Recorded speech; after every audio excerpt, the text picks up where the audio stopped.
This is Liu. At a point, he is not only one of the cleverest Running Man competitors we have seen recently, but his Running Man squad also shocked the world with staggering achievements gradually over the years, dominating several Running Man competitions, overpowering several adversaries, and working hard to safeguard world peace. All of those achievements wouldn't have happened if it weren't for this guy. And he's proving that he can take two roles for himself as a Running Man, playing adroitly with his sharpshooting, and leading a juvenile team to success. He acknowledged the prowess of every teammate he's got, except one. That one is Pala, a delicate, but surprisingly effective Impaler pro, who can run, glide, and overcome his opponents with his renowned mixed golden herb recipe. And I'm pretty sure these two players have never hated each other when they start playing as Running Man entrants. But things were different between them, in the middle of their great Running Man careers. Their head-to-head battles, particularly in the Running Man survival, looked like more than just competing. It was a brief dispute that stimulated grievance and insulting between each other's style and talent. And another reason why Liu is annoyed by Pala is because of whatever stuff Pala has. His favorite golden herbs, the wooden cane that he's been always holding, and even his capability to conquer inertia with his golden transformation. Maybe those things are too intimidating for Liu. Perhaps you might be asking, how come Liu and Pala are beefing each other? Maybe that question sounds odd to you, but let us first understand who these guys truly are. Liu is a notable member of a techie bug tribe, and he finished second place in the tribe, just short to qualify in any professional league, like the Running Man Championship in Tree City. His older sister Sean, who is tribal champion, supposedly could have played in the Running Man Championship, but eventually died inside her room because of a smoke bomb explosion. Though Liu is desolate after he found out Sean's death, he got the opportunity to compete and replace her, to represent his tribe in the 100-year competition. So for the bug tribe, they've got Liu. However, a few things bothered him throughout the opening game. 1. He had a hard time coping with the heaviness of the steel shoes, the special item he acquired for the game. 2. He was already annoyed by one of his fellow competitors, who bantered him in the middle of his difficult situation. And 3. He got stuck in the magnet path because his steel shoes magnetized the path. And that, my friends, is the power of magnetism. Fortunately, Liu managed to solve that magnet issue with one of his genius plans, and continued moving towards the arch point. He would have gone to the finish line pretty easily, but he got hit by another foe, who just came out of a bus. This was a new profession for Pala, who comes from a lethargic Impa tribe, where members become healers and create lots of medicine, which are mostly made from herbs. Pala was chosen by his people to compete in the championship, but not in a probable way. Sure, he admitted that his tribe is so indolent that they almost never fought in any Running Man competition. Perhaps Impa natives have waited enough for this contention drought to end. But here he is now, taking a nice rest on his first day at work. Though Liu and Pala were unsuccessful to win that opening game, both of them would team up in the first main game of the competition. Liu thought Pala found a marble once he screamed. But what Liu saw was just a magnificent herb that has a number of health benefits. Liu would rather ignore what Pala was telling to him about the health benefits of the herb, and focus on his marble hunt. Not to mention Liu drank some of the herbal potion that Pala made, in which he finally found a marble a few moments later, because he gained more awareness after drinking from the potion.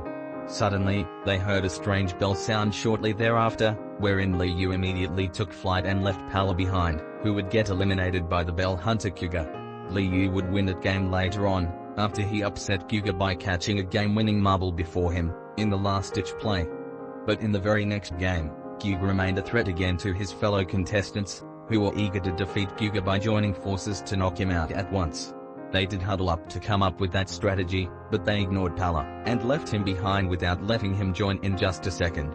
Many spectators really thought Guy was going to take this game, after he finally knocked Kuga out with vengeance.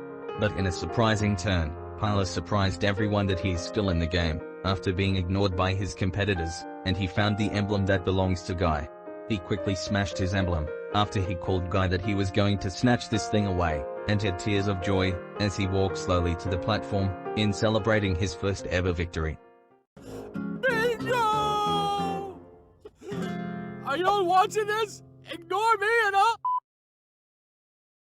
2 games later, Liu yet led again and surpassed Pala in wins, after he defeated Gyuga once again in the final round, and became the king of the tactors in his second win. Then, things turned eerie in the middle of a day off for the running men. Everyone is dazed because of a mysterious serial abductor incident. While Lonky, Liu, and Pala were drinking tea inside Gyuga's room, Pala narrated the whole story about the abductor, in which former Running Man contestants were kidnapped and disappeared, without rhyme or reason because of him. An abductor so terrifying that people just call him the Kigaman, not just because of the way he kidnaps, but the strange way he breathes. Yet again, the Kigaman suddenly appeared in the middle of the night, to start kidnapping the current Running Man. Guy was one of the first to witness the Kigaman, and he felt bad that he was unable to rescue Miyo, one of the first Kigaman victims of the night. And after Guy told everything to his contestants what happened, especially when he imitates his breathing, they just couldn't believe that Kigaman is present. While the running men were closely investigating this matter a few minutes later, Pala called that he found something. The others thought Pala found a clue in connection to the Kigaman, but still, it's Material Vinicus! Do you even know what we're looking for here? So, yeah. It's the same herb Pala that he's been always harvesting for his potion. So like, every time Pala shouts, "I found it," you will never expect about Pala discovering a herb. Regardless of what the running men find, all of the running men were ultimately ended up in a room, where the Kigaman set all of his victims there. Gyuga had an intense fight against the Kigaman shortly afterwards, but that was neck and neck.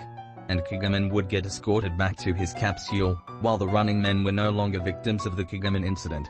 But Pala started to feel curious off base, right after he picked up a red shard, that came from the mask of the Kigaman. He suddenly became possessed, woozy, once he put the shard into his cane. Liu apprised to Pala that he's one of the team captains for the next game, and he added that he'll be more than welcome if he joined his squad. It looked like Pala paid no attention to Liu at all, and he ran away from him at no cost. Liu wondered why Pala has been acting weird these days.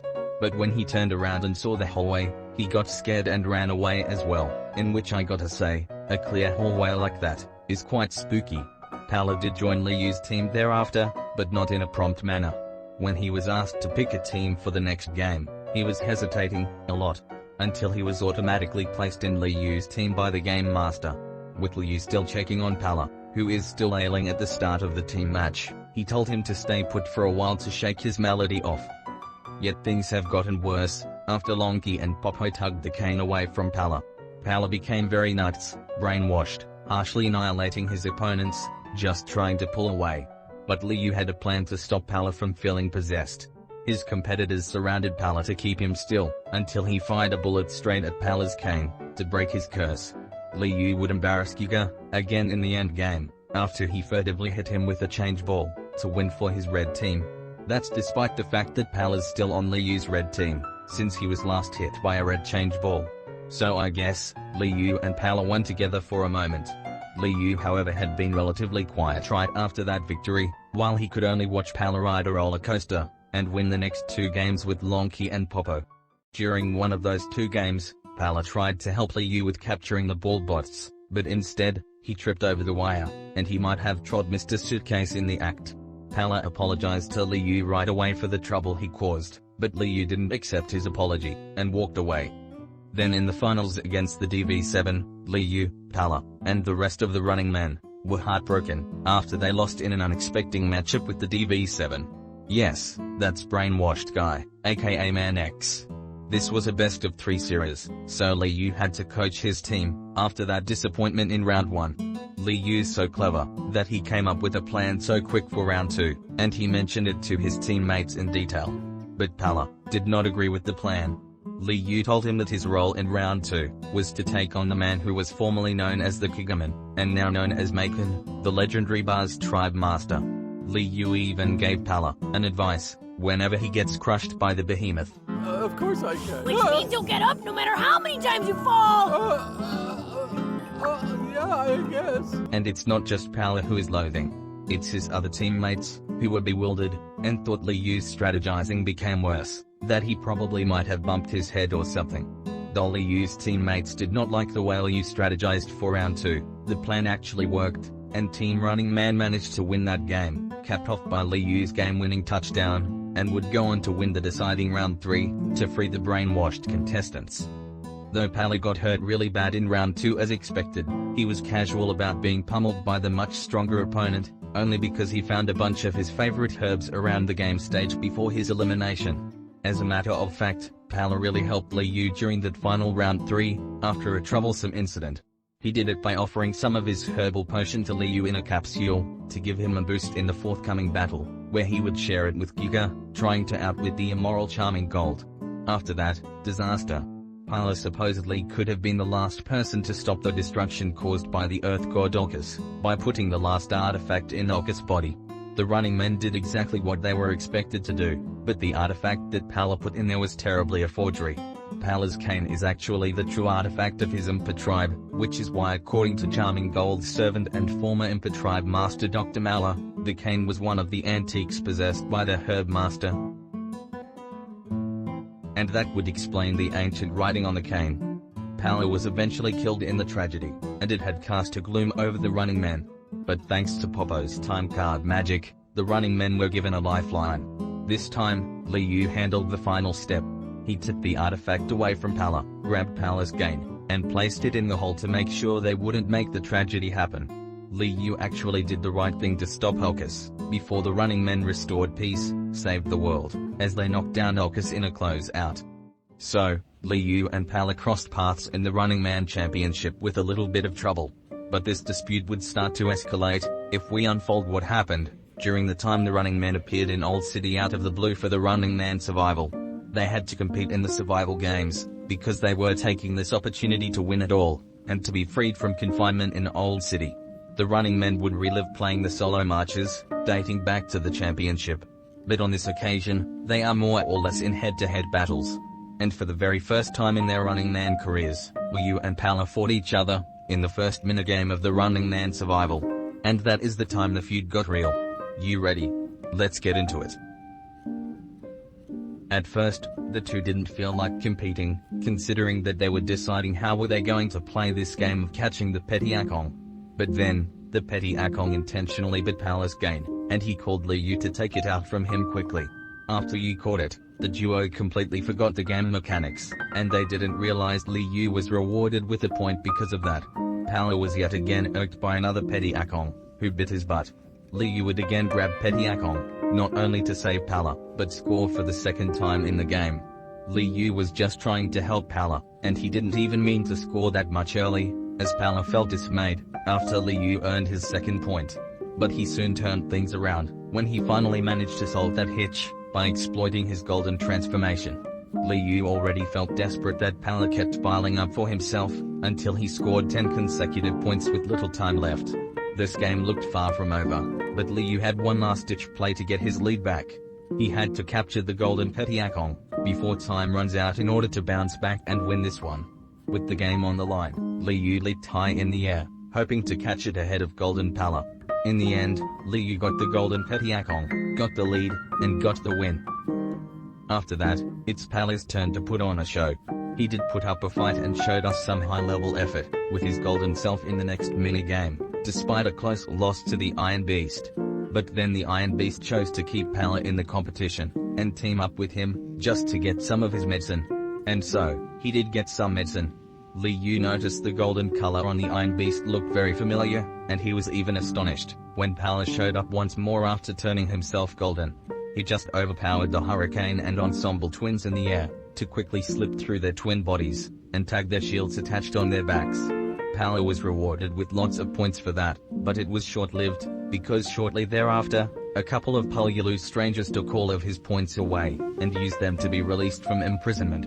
Even when Pala shed tears after his points vanished, Liu comforted him, and motivated him that he'll get those points back in future. But this dispute is still not over yet, because in the third minigame, they once again met up for another one-on-one battle. This time around, they played the popular card flipping game, one of the 3 major sports in Tree City. Liu believed that he's better than other players, dubbing himself as the king of the card flipping game. Sure, they played this one before in the Running Man Championship, when Liu proved to us he was really the king. But this is different, and typically controversial. The running men had their respective cards for the game, but their cards seemed to have shuffled without cause. And as a result, Pala had Popo's pocket card, and Liu had Pala's root card. Pala tried to exchange cards with Liu to get his own card, but instead, he got electrocuted. Liu was so unhappy that he refused to play with Pala's card, and wanted Pala to take it. But since a rule is a rule, they had to play the game with whatever card they got. With control over the very first attack, Liu reiterated that he's the king of the game, albeit playing the whole game with Pala's weird card. Pala was livid after Liu called his card weird, and things would start to heat up as Liu tried to finish Pala off with just one hit. He did so by making it run towards the pocket card, but the extreme fatigue kept him weak and slow just before he came close to it. Liu complained about the enfeeblement in Pala's card, while he observed how long it took the card to get tired. Pala obviously knew that his card was quite weak, since it's his card after all, and he kinda gave Liu some enlightenment of turning a weakness into a strength. So then, in order for one to overcome it, one must acknowledge his own weakness. When you face your own shortcomings, you can be stronger. Pala then told Liu he's going to take things easy in his first move, though his effort wasn't actually easy at all. He refined the card by stabbing it with his cane, and the card somehow shed a bright light. And subsequently, Pala turned Popo's pocket card into a golden card that repeatedly headbutted his own root card before it drops in the gap. But luckily, big break for Liu, because the golden card would diminish its energy before it tried to hit the root card to the gap. Pala could have sealed the deal with that slap, but he said he's gonna do it in his very next move. So, Liu's gonna move again. But Liu was taking his time to make this move, so he could end this game right away.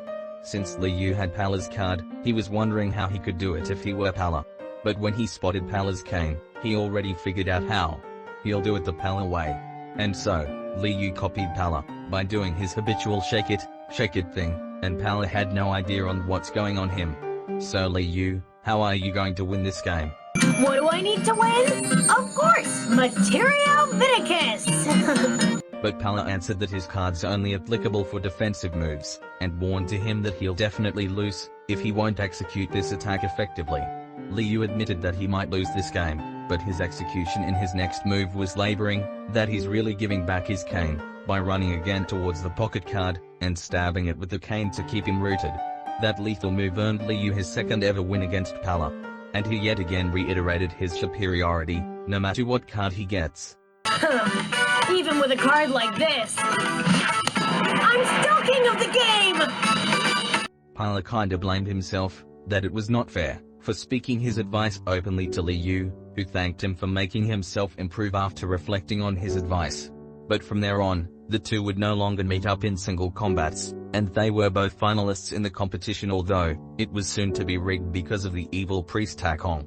The dispute seemed to have deteriorated after those two intense clashes, and things were starting to drastically change there. While the running men were in need to stop Hakong from becoming reborn in a body, they noticed Hakong's henchmen got pestered due to Pala's can shaking habit. Liu observed that Pala was abstracting them with his shake it, and he let Pala know that he had to keep doing it, but even louder. Pala made that big time contribution to stop Hakong, but that didn't end there. Because when Liu told his team to go inside the big body of Hakong, and then the core, he formulated that Pala's the most important person of the plan, as well as his cane. He even helped Pala in damaging the force field of the core along with his other teammates, and shaking his cane to level the core and outwear Hakong. For his leading contributions to break the city's curse, Pala was pronounced as a hero in Old City by the king. And just to make things brighter than that, when the running men were asked to play with only 4 players before playing round 1 of the death match, Liu preferred Pala over the brotherly pair of Lonky and Popo, only because of his herbal advantage. Well, Paula has that Material Victus, so... Almost throughout the death match, Pala was told to become the go-to guy for his running man squad, to surprise Rex and Team Leo, in the very decisive moments. And who was the guy that told Pala about that? You guessed it. It's Liu. So no matter what kind of situation that they're in, Liu would always rely on Pala, even at some point in the future. This leader-teammate relationship started out low-key, but less irritating, then got intensified, because of 2 grueling battles in the running man survival. This dispute may be lopsided, but, consider that, all of the disagreements, all of the complaints, and all of the battles they had, were how they defined their conflict. It's unimaginable for these two to quarrel with each other, but when you begin to oppose with other teammates, you will probably open up a new team conflict which may affect your own team. And because you once bucked the reputation of your teammate, you got yourself a whole dispute.